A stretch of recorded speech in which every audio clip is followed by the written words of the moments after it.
the good morning student. This is your new chapter, economics, chapter number 3rd. This video is for class 10. In the previous video we will cover our chapter number 2nd, and in this video we will talk about our next chapter, chapter number 3rd of economics, money and credit. The name of the chapter is money and credit. Money and credit, जैसे नाम से ही पता चलता है कि money क्या है. Money पैसों का लेन देन, credit system loan system. Credit करना या डेबिट करना. क्रेडिट का मतलब होता है कर्ज़ा लेना, डेबिट का मतलब होता है कर्ज़ा किसी को देना. तो first we talk about the barter system. Money के आने से पहले बार्टर सिस्टम था जिसमें गुड्स को एक्सचेंज किया जाता था, in which goods are exchange with each other. Barter system होता था, जैसे मान लो कोई फार्मर है, उसके पास वीट अवेलेबल है तो शू मेकर के पास जाता है, वीट को देता था, उसके बदले में अपने नए शूज़ जो है वो ले आता था. That is called the barter system. लेकिन इस बार्टर सिस्टम के साथ बहुत सारी प्रॉब्लम्स थी, लिमिटेशन थी कुछ बार्टर सिस्टम की, जैसे डबल कोइंसिडेंस ऑफ वांट्स. जैसे मान लो किसी को किसी चीज़ की ज़रूरत है, मान लो किसान को जूतों की ज़रूरत नहीं है, कपड़ों की ज़रूरत है, लेकिन टेलर के पास वीट पहले ही काफ़ी पड़ी है, तो वो क्या करेगा? ठीक है ना. तो उसे ढूंढना पड़ेगा, ऐसे आदमी को पहले ऐसे टेलर को ढूंढना पड़ेगा जिसे वीट की बहुत ज़रूरत हो या वीट की ज़रूरत हो. अब टेलर बोल दे मेरे पास तो वीट पहले ही काफ़ी पड़ी है, कुछ और सामान लेके आओ, लेकिन अब किसान के पास वीट के अलावा कुछ और है नहीं, तो वो क्या लेके जाएगा? तो सबसे बड़ा ये प्रॉब्लम थी, लिमिटेशन थी कुछ बार्टर सिस्टम की. एक कॉम्प्लेक्स और टाइम कंज्यूमिंग था.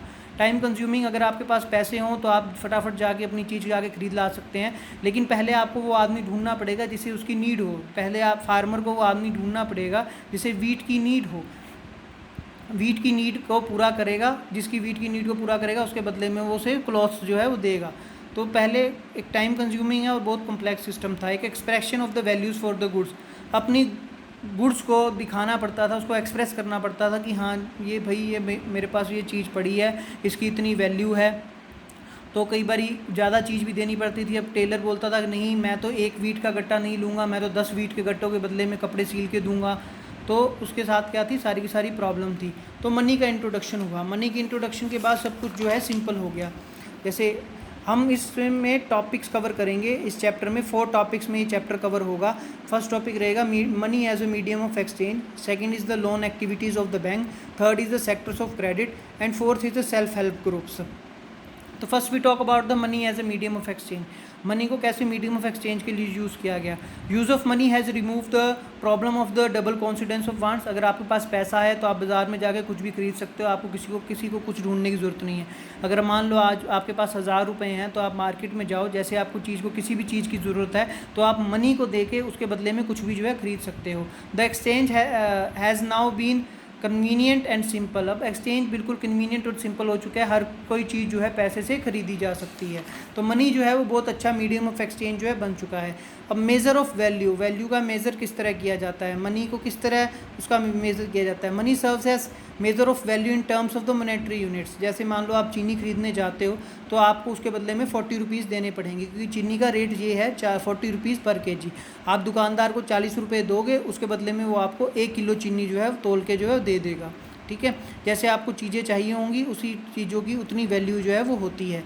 फिर मॉडर्न फॉर्म्स क्या हैं मनी के. Money consist of the paper notes, coins and the bank deposits. आप पेपर्स हैं, नोट्स हैं, कॉइन्स हैं, बैंक डिपॉजिट्स, लोग पैसा अपना बैंक में जमा करवाते हैं. लेकिन अर्लियर क्या था, पहले क्या होता था, they made up of the precious metals.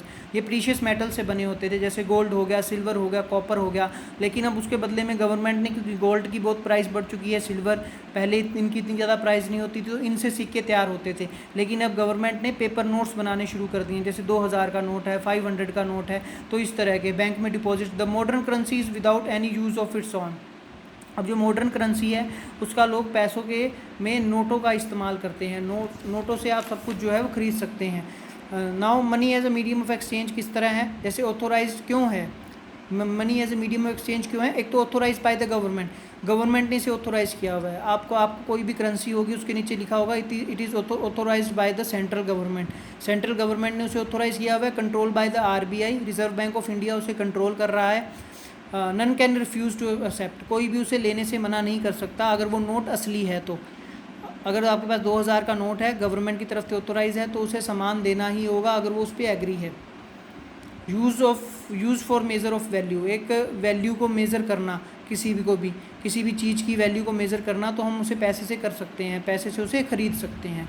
तो नेक्स्ट काम करते हैं लोग, डिमांड टू डिपॉजिट करते हैं। Deposits in the bank account can be withdrawn on demand deposit, they are called the demand deposit. जैसे मान लो बैंक में आपका पैसा पड़ा है, तो अगर आप उसे निकालना चाहते हैं तो आप बैंक में जाके एक फॉर्म भरेंगे, उसके बदले में आपको आपका पैसा जो है मिल जाएगा।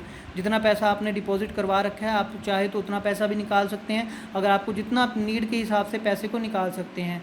एक चेक है, कोई भी बैंक चेक बुक इशू करता है किसी को, आपके घर में भी चेक बुक होगी, उसमें लिखा होता है पे टू, किसी आप पैसा, मान लो राम ने शाम को 5,000 रुपये पे करने हैं, तो उसमें लिखेगा पे टू शाम, आगे मनी होती है, मनी कितनी करनी है 5,000 रुपीज़। आपकी बुक्स में भी एक चेक दिया गया है, तो आप उसमें से भी देख सकते हैं 5,000 रुपीज़ पे करने हैं। आप नीचे अपने साइन करेंगे, पीछे साइन करेंगे, बैंक उसे साइन को वेरीफाई करके शाम को 5,000 रुपये दे देगा।